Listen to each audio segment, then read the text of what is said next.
오늘 본문 지난주에 우리는 아비멜렉에 대한 말씀을 함께 나누었죠. 기드온의 첩에게서 낳은 아들입니다. 세겜 사람들의 도움을 받아 왕이 되었습니다. 하나님은 왕으로 세운 적이 없었죠. 자칭 왕이 되어서 정실의 부인에게서 낳은 70여 명의 69명의 아들을 다 죽입니다. 그리고 스스로 왕이 됩니다. 세겜 사람들의 도움을 받아서 말이에요. 근데 이 아비멜렉의 최후가 어떻게 됩니까? 자기를 왕으로 세웠던 사람들에 의해서 배신을 당하고 그 세겜 사람 중에 한 여자를 통해서 맷돌에 돌에 맞아 죽습니다. 아비멜렉을 보십시오. 하나님의 신탁을 받은 적이 없어요. 너 왕 되라. 내가 너를 왕으로 선택했다. 이런 신탁이 없었던 사람입니다. 스스로 왕 만들기, 왕 되어가기를 한 사람의 인생의 종결이 이렇게 끝나게 된 거예요. 그 뒤를 이어서 두 명의 사사가 등장합니다. 돌라와 야일 이야기입니다. 오늘 본문을 보면 1절서부터 5절까지 돌라 사사, 야일 사사 이야기가 쭉 나오죠. 내용이 굉장히 짧아요. 이 내용을 일주일 동안 수많은 원문과 또 수많은 서적들을 한번 관련 서적들을 읽어봤습니다. 대부분의 많은 신학자들과 목회자들은 다음과 같이 이야기를 했습니다. 첫째는 이 두 사람이 할 얘기가 별로 없는 사람처럼 굉장히 평범한 사람이었다. 근데 하나님께서 사용하시면 평범한 사람도 쓰신다. 이런 이야기를 다루었어요. 또 어떤 분은 이렇게 다루었습니다. 돌라라고 하는 사사의 이름의 뜻이 무엇인 줄 아십니까? 지렁이 곤충이라는 뜻이에요. 어떻게 자식의 이름을 지렁이라고 지었을까요? 그런데 아비멜렉, 그 앞에 있었던 왕의 이름이 무엇입니까? 자칭 왕의 이름은 내 아버지는 왕이시다라는 큰 이름을 가지고 있잖아요. 그러면서 신학자들이 말합니다. 곤충과 지렁이라고 이름 지은 돌라처럼 겸손하면 하나님께 쓰임받는다. 이런 이야기도 나와 있어요. 돌라는 23년 동안 사사의 역할을 하죠. 그리고 야일은 22년 동안 합니다. 합하면 45년입니다. 45년 동안 이스라엘 백성들이 점점 악으로 치닫는 것을 속도를 늦추었다. 우리도 예수 믿는 사람으로 세상이 악해져가는 과정을 속도를 늦춰야 합니다. 이런 이야기도 나와 있습니다. 근데 오늘 본문은 그런 이야기가 아닙니다. 오늘 본문이 말하고 있는 내용은 전혀 다른 이야기예요. 오늘 1절의 말씀은 이렇게 시작합니다. 아비멜렉의 뒤를 이어 이사갈 사람 도도의 손자 부하의 아들 돌라가 일어나 이스라엘을 구원하리라 라고 나와 있습니다. 여러분, 오늘 본문의 가장 중요한 내용은 이렇습니다. 아비멜렉의 뒤를 이어, 한번 따라해 봅시다. 아비멜렉의 뒤를 이어서. 성경은 이런 단어를 함부로 쓰지 않아요. 이 말의 의미는 이렇습니다. 돌라라고 하는 사사의 인생이 아비멜렉에 연결되어 있다는 겁니다. 연장선상에 있다는 거예요. 우리에게 이걸 암시해 주고 있는 거예요. 아비멜렉을 보세요. 스스로 왕이 된 자입니다. 하나님의 부르심, 소명, 신탁이 없는 자예요. 돌라도 그런 인생길을 함께 걸었던 사람이라고 성경은 우리에게 언뜻 보여주는 겁니다. 오늘 성경의 1절에 보면 이 신탁을 받지 않는 자, 하나님의 소명과 하나님의 부르심이 없이 사사를 한 사람들의 공통점들이 나타나요. 1절에 보면 돌라가 일어나 라고 나와 있죠. 돌라가 일어나 이스라엘을 구원하니라 라고 나와 있어요. 3절에 보니까 길르앗 사람 야일이 일어나 사사가 되었다는 내용이 나와 있습니다. 이 1절과 3절 두 사사의 공통점이 무엇입니까? 일어나 라는 단어예요. 이 단어를 유심히 보면 이게 능동태 동사입니다. 근데 하나님 사사는 본래 성경에 보면 누가 세웁니까? 하나님이 지명하세요. 하나님이 부르십니다. 하나님이 신탁하시는 거예요. 성경에 보면 다른 사사들은 다 하나님이 부르시는 장면이 있어요. 하나님께서 지명하시고 하나님의 신탁의 장면들이 다 있단 말이죠. 그런데 이 돌라와 야일만큼은 하나님의 부르심이 없어요. 하나님의 소명이 없습니다. 하나님의 콜링이 없어요. 하나님의 신탁이 없어요. 그가 스스로 일어나 나 사사할래? 나 사사하고 싶어. 이렇게 사사가 진행되었노라고 성경은 우리에게 말씀하고 있습니다. 여러분, 성경에 보면 모든 신앙은 엄밀하게 말하면 능동태가 아닙니다. 우리의 의지와 열심을 동원해서 하나님께 헌신해야죠. 그러나 신앙생활의 가장 중요한 것 두 가지는 다 수동태입니다. 여러분 보세요. 하나님의 부르심이 있어요. 두 가지 부르심이 있습니다. 첫째는 구원을 위한 부르심이 있어요. 하나님 저 구원해 주세요. 저 구원 받을래요. 이래서 되는 게 아니지 않습니까? 어느 날 하나님이 일방적으로 우리 삶 속에 침공에 들어오셔서 일방적으로 우리에게 구원이라는 선물을 주십니다. 여기에 우리는 한 가지 반응할 수밖에 없죠. 불가항력적인 은혜입니다. 내가 거부한다고 거부되어지는 게 아닙니다. 하나님에 의해서 끌려가는 거예요. 구원은 그런 것입니다. 여러분 성경에 보면 이스라엘 백성들이 홍해를 지나가게 되죠. 하나님께서 모세 지팡이를 통해서 쫙 갈라주시고 이스라엘 백성들을 집어넣습니다. 이걸 사도 바울은 물세례라고 말했어요. 애굽에 대해서 죄된 과거에 대해서 죽고 저 가나안에서 보면 살아나오는 겁니다. 이걸 물세례이지 않습니까? 이스라엘 백성들이 이렇게 홍해를 지난 후에 광야에서 매일 했던 말이 뭐예요? 나 돌아갈래. 나 돌아갈래. 근데 성경에 보십시오. 단 한 명도 돌아간 적이 없어요. 왜요? 그들의 힘으로 구원받은 게 아니니까요. 그들의 노력으로 그들이 구원받은 백성들이 아니었던 겁니다. 신탁으로 하나님의 소명, 하나님의 부르심으로 구원받았기 때문에 그들은 돌아갈 수가 없는 거예요. 근데 성경에 보면 돌아간 사람 한 사람을 소개합니다. 가룟 유다예요. 가룟 유다는 나 예수 안 믿을래 해서 돌아갔어요. 그럼 묻습니다. 가룟 유다는 홍해를 어떻게 건넌 겁니까? 알려드릴게요. 지가 헤엄쳐서 건넌 겁니다. 나 예수 믿을래, 나 구원받을래 하고 자기가 헤엄쳐서 건넌 거예요. 나 이 직분 가질래, 나 사사 될래, 내가 이 직업 가질래 해서 스스로 헤엄친 사람이, 아니면 다리를 만들어서 건넌 가룟 유다가 돌아간 겁니다. 하나님의 신탁에 의해서 예수 믿게 된 사람은 돌아갈 수가 없어요. 여러분 예수 안 믿을 계획이 있으세요? 가져봤자 소용없어요. 여러분 믿게 되어 있습니다.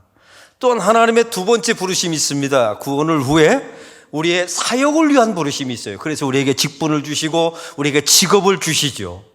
여러분 여기서 중요한 게 있어요. 우리 신앙생활의 가장 중요한 것은 능동태가 아닙니다. 수동태예요. 끌려가는 겁니다. 베드로의 인생을 보십시오. 디베라 바닷가에 예수님을 3번 부인하고 도망갑니다. 예수님이 추격하셔서 요한의 아들 시몬아 내가 너를 사랑하느냐 물으시죠. 그리고 회복시켜 주십니다. 그리고 예수님께서 했던 중요한 말이 있어요. 베드로야 내가 젊어서는 너에게 너 자신에게 띠를 띄우고 스스로 내가 원하는 곳으로 다녔거니와 이제 늙어서는 예수가 너에게 띠를 띄우고 예수가 내가 원하는 곳으로 너를 끌고 다니리라. 여러분 사도행전의 역사를 보세요. 이 베드로가 예수님께 완전히 사로잡힌 후에는 질질 끌려다닙니다. 기쁘게 행복하게 자유하게 끌려다니는 자유의 노예가 되는 거예요. 여러분의 저와 여러분의 인생도 마찬가지 아닙니까? 여기까지 올 거라고 다 디자인하고 계획하고 오셨나요? 아니요. 여러분의 인생에 뜻밖의 장소, 뜻밖의 사람을 만났을 거예요. 왜요? 여러분은 끌려온 겁니다. 내가 주도하고 내가 계획하고 내가 의도했다면 그 사람 안 말 수도 있어요. 여러분 그 사역지, 그 기도, 그 직업도 안 가질 수도 있단 말이죠. 근데 하나님께 이끌려 왔기 때문에 여기까지 온 줄로 믿습니다.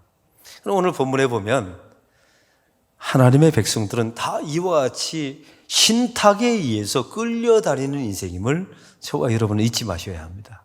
그럼 오늘 본문에 보면 하나님의 부르심과 소명을 받지 않는 사람들의 특징이 몇 가지 나와요. 오늘 본문의 대표적인 사람이 돌라와 야일입니다. 하나님의 신탁 없어요. 하나님의 부르심, 소명, 하나님의 콜링도 없습니다. 이런 사람들이 삶을 살아가거나 사사를 합니다. 이런 사람들이 직분자로 살아요. 이런 사람들이 직장 생활을 하면 나타나는 병리 현상 3가지가 있어요. 오늘 본문에 1절에 보니까 이렇게 나와 있습니다. 돌라를 소개하는데 이사갈 사람이라고 말합니다. 그런데 후반절에 보니까 에브라임 산지 3일에 거주하였더니라고 나와 있고요. 죽을 때도 3일에 장사되었더라라고 말합니다. 여기에 이상한 점을 발견하셔야 돼요. 이 돌라는 이사갈 지파입니다. 하나님께서 이사갈 지파에게 주신 북쪽에 땅이 있어요. 그런데 오늘 본문을 보면 그 땅에서 벗어나서 에브라임 땅, 에브라임 지파에게 준 산지에 가서 살고 있단 말이죠. 여러분 이거 굉장히 이상하셔야 합니다. 얼굴을 보니까 저만 이상한 것 같아요.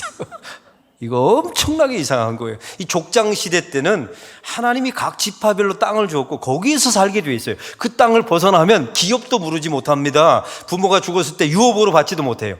일단 그 땅 안에 살아야 되는 겁니다. 왜요? 하나님이 주신 땅이니까, 하나님이 주신 기업이니까, 분깃이니까 말이에요.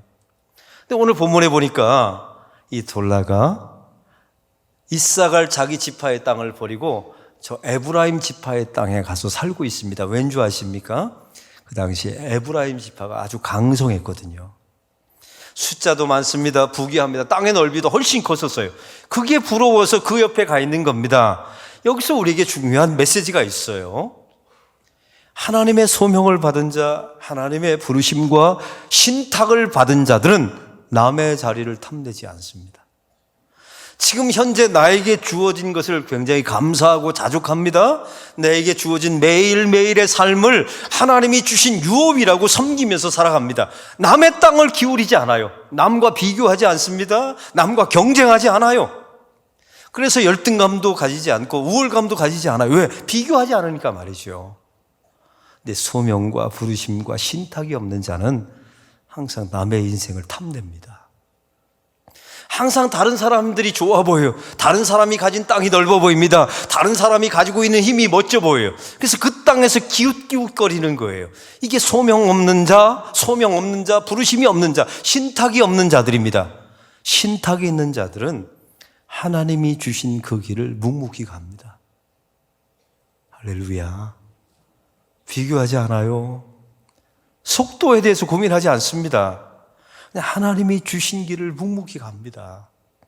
또한 오늘 본문에 이 돌라와 야일은 하나님의 신탁과 소명과 부르심이 없었다고 했죠. 두 번째 특징이 나와 있습니다. 적이 안 보여요. 이게 무슨 이야기냐면 사사들은 다 싸웠던 적이 있습니다. 어떤 사사는 미디안과 싸웁니다. 어떤 사사는 블레셋과 싸우죠. 아모리 족속과 싸웁니다. 근데 오늘 본문을 유심히 보세요. 돌라와 야일은 누구와 싸웠는가가 없어요. 적이 분별이 안 되는 겁니다. 여러분 우리의 신앙생활도 마찬가지입니다. 하나님의 소명을 받은 자, 하나님의 부르심을 받은 자가 있어요. 하나님의 신탁을 받은 자는 무엇과 평생을 싸워야 되는지를 압니다. 내 안에 있는 자기 숭배와 싸워야 된다는 사실을 분명하게 알아요. 우리 국가도 마찬가지 아닙니까? 여러분 국가가 잘 되려면 주족이 무엇인지를 알아야 돼요. 그렇지 않으면 나라가 혼란스러워집니다. 오늘 본문을 보면 무엇과 싸우지는 몰라요. 내 주족이 누군지도 모호합니다. 싸운 적도 없어요. 성경은 기록하지도 않습니다. 이렇게 되면 전투력이 떨어지는 겁니다. 이렇게 되면 전투력이 떨어지면 열정도 없어요. 하나님의 소명을 받은 자, 부르심을 받은 자, 하나님의 신탁을 받은 자들은 하나님께서 주신 적이 있습니다. 그것과 날마다 전투력을 높여서 싸워가요. 그러므로 가슴 속에 뜨거운 열정이 있어요. 이게 신탁을 받은 자들의 특징입니다. 제가 여러분에게 묻습니다. 여러분 직분 생활할 때 가슴 설레이면서 가슴 뛰면서 열정적으로 하십니까? 여러분 직장에 가실 때 정말 이건 하나님이 나에게 주신 것이다. 직업은 소명이라고 성경은 말씀하셨잖아요. 그런 마음으로 설레이면서 그 직장에 찾아가고 있습니까? 여러분 한번 생각해 보세요. 여러분의 담임 목사가 목회를 하는데 그 뜨거운 복음을 식은 심장을 가지고 전달한다면 이게 전달이 되겠어요? 하나님의 소명을 받은 자는 오늘 성경의 말씀처럼 주족을 알고 가슴 뛰며 열정을 가지고 하나님의 사역을 끝까지 감당합니다. 직업도 마찬가지예요. 이게 소명의 신탁의 능력입니다. 또한 세 번째 특징이 있습니다. 4절에 보니까 이 야일이라고 하는 사람을 소개하는데 이렇게 소개하죠. 아들이 30명이 있었고 누구를 닮았습니까? 아비멜렉을 닮았지. 여러분, 우리 기드온을 닮았지 않습니까? 기드온이 아들이 70명에다 첩에 있는 아들이 있지 않습니까? 이런 삶을 계속 야일이 이어가고 있는 겁니다. 30명의 아들, 딸까지 합치면 60명 되겠죠. 아내가 몇 명이었을까요? 한 명 가지고는 불가능해요. 60년을 낳아야 되거든요. 이게 불가능한 겁니다. 아내가 많은 거예요. 그리고 낙이 30마리가 있어서 그 아들들에게 나눠준 겁니다. 이거 쉽게 생각하시면 안 돼요. 벤치를 나눠준 겁니다. 그리고 30개의 성읍을 나눠준 겁니다. 여러분, 오늘 하봇 야일이라, 그가 거주한 땅이 하봇 야일이라, 이 말은 야일의 성읍이란 뜻입니다. 쉽게 말하면 이런 거예요. 저 김제 땅에 가면 누구누구의 땅을 밟지 않으면 김제를 돌아다닐 수 없대, 이 이야기였던 겁니다. 오늘 성경에 4절에 나와 있는 이 야일이라고 한 사람은 거부였던 거예요. 근데 사사가 거부가 될 방법이 없었던 거예요. 도대체 어떤 방식으로 부자가 되었는지 성경은 증언하고 있지 않아요. 일단은 부자가 된 겁니다. 어마어마한 땅을 가졌어요. 그 모든 것을 자식들에게 부를 세습해 준 겁니다. 이렇게 하고 그냥 죽은 거예요. 여기서 소명 없는 자의, 하나님의 신탁이 없는 자의 특징이 나와 있습니다. 왜 부자가 됐는지를 몰라요. 그래서 제가 오늘 본문에다, 풋노트에다 이렇게 썼습니다. 쓸데없이 부자 된 사람. 제가 이렇게 써놨어요. 왜 벌어야 되는지도 몰라요. 어디다 써야 되는지도 몰라요. 그냥 벌어서 자식에게 물려줘요. 이게 신탁이 없는 자들, 소명과 부르심이 없는 사람들의 특징이라는 겁니다. 성경에 보면 히스기야라고 하는 왕이, 유대의 왕이 나옵니다. 이분은 굉장히 존경받고 신앙이 좋은 분이셨어요.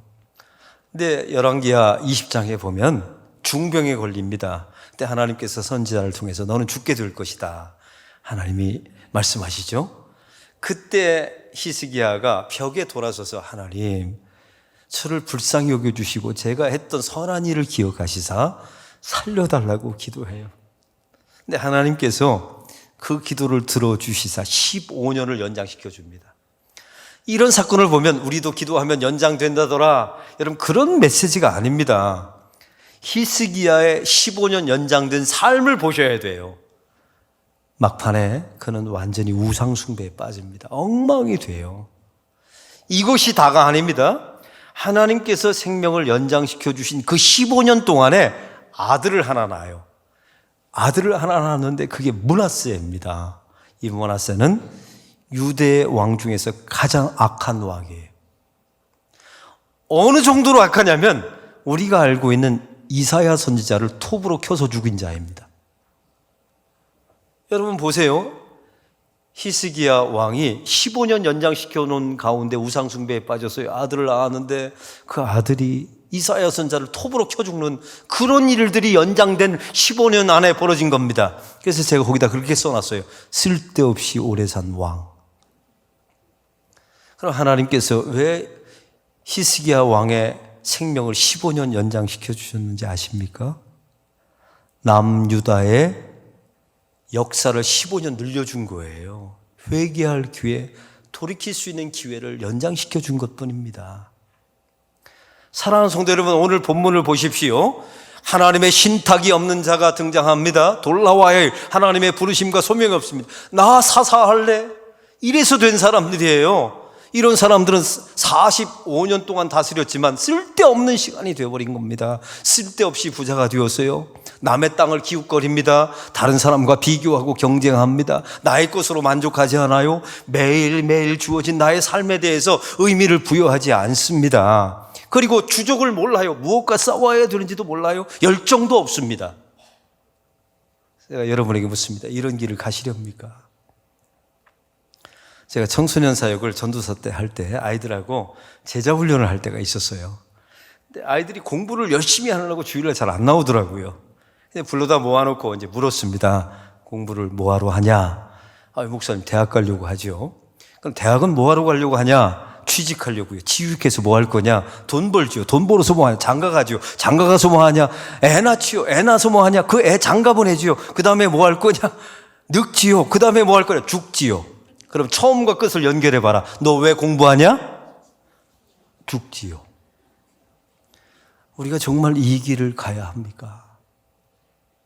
어떻게 주님이 우리에게 속전을 지불하시고 구원하신 하나님의 백성인데 이런 식으로 우리 인생을 살아갈 수 있겠냐는 겁니다.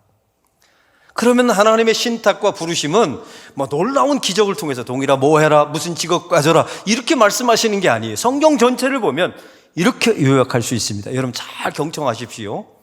여러분의 직분과 여러분의 직업이 여기에 맞는가 한번 들여보시기 바랍니다. 첫 번째, 그것이 점점 좋습니까? 그 일을 하면 기쁩니까? 그 일을 하면 행복합니까? 이 일을 하다 죽어도 좋다는 마음이 생깁니까? 그래야 하나님의 신탁이 되는 거예요. 여러분 저를 보세요. 제가 부끄럽지만 여러분에게 묻습니다. 여러분 제가 설교하고 여러분에게 목회하는 것이 불행해 보여요? 행복해 보여요? 제가 청소년 집회 같으면 이렇게 했을 거예요. 메롱. 부럽지 메롱. 여러분 우리가 세상 사람들에게 그렇게 예수 믿고 직분 생활하고 직업 생활을 해야 돼요. 메롱하면서요. 기쁘고 즐겁고 자유하고 이 일을 하다 죽어도 좋다는 것이 하나님의 신탁입니다. 하나님의 부르심이에요. 직분은 그렇게 해야 합니다. 이런 직분자가 아닌 것은 교회 안에 재앙입니다. 재앙. 여러분 담임 목사가 목회를 하는데 이랬다고 합시다. 저 그럭저럭 목회합니다. 마지못해 목회합니다. 저 죽지 못해 목회합니다. 여러분 이런 목사 견딜 수 있겠어요? 못 견딥니다. 복음은 그런 게 아니잖아요. 직분은 그런 게 아니지 않습니까? 하나님께서 소명으로 주신 직업은 그런 게 아니지 않습니까? 두 번째, 그 일을 잘하는가? 점점 다른 사람들도 잘한다고 말하는가? 여러분 본인만 잘한다고 말하면 안 돼요. 이게 하나님의 신탁과 부르심과 하나님의 소명이 되려면 잘해야 돼요. 그 직분과 그 직업을 잘하고 점점 잘하는가? 하면 할수록 진보가 일어나는가? 이게 두 번째 기준이에요. 세 번째, 그 일을 하면 할수록 직분과 여러분의 직업을 하면 할수록 하나님의 교회와 성도와 세상에게 유익이 되는가? 이익이 되는가? 유익이 되는가? 선한가? 이걸 질문해 보셔야 돼요. 그리고 네 번째, 이것은 정말 하나님께서 나에게 맡겨주신 직분과 직업이 맞는가? 이런 확신이 있어야 합니다. 여러분 가정도 마찬가지예요. 제가 수많은 주례를, 제가 주례 선 기록이 있는데 500쌍을 제가 주례를 섰더라고요. 지금까지. 얼굴은 이렇게 팽팽한데 벌써 500쌍을 주례를 했어요. 근데 그 가정 속에 이혼한 가정도 있고 잘 사는 가정도 있어요. 근데 잘 사는 가정들의 특징이 있습니다. 신탁이 있어요. 어떤 신탁인 줄 아십니까? 이 사람은 하나님이 나에게 주셨다. 이게 신탁입니다. 나이가 들면 들수록 여러분 우리가 전우회로 산다고 말하죠. 여러분 인간적인 정과 육체적인 사랑은 다 사라져버리고 말아요. 나이가 들면 전우회로 살아간다고 합니다. 아니요. 하나님의 백성들은 전우회만 가지고 사는 것이 아니에요. 이 사람은 하나님이 나에게 주신 사람이다. 이 신탁이 있어야 그 가정을 버텨낼 수 있는 것입니다. 할렐루야. 우리 사랑하는 성도 여러분, 남의 인생을 기웃거리지 마세요. 이사갈 나의 주어진 지팡 안에서 매일매일 주어진 그 삶을 온 마음을 다해서 온 몸을 통원해서 여러분 그걸 겪어내세요. 그곳에 하나님의 신탁이 있을 겁니다. 저 커 보이는 에브라임 지파에 가서 기웃거리지 마세요. 남의 인생, 남의 직분, 남의 직장 가서 여러분 기웃거리지 마시기 바랍니다. 여러분의 인생 속에 무엇과 싸워야 되는지 분명히 정하시고 열정을 불태우르세요. 그리고 왜 돈을 벌어야 되는지, 하나님 내가 왜 오래 살아야 되는지 분명하게 목적을 정하시기 바랍니다. 이게 신탁이에요. 이런 소명이 주어진 자들을 하나님이 사용하실 줄로 믿습니다. 그런 인생길을 잘 걸어가시는 저와 여러분이 되기를 바랍니다.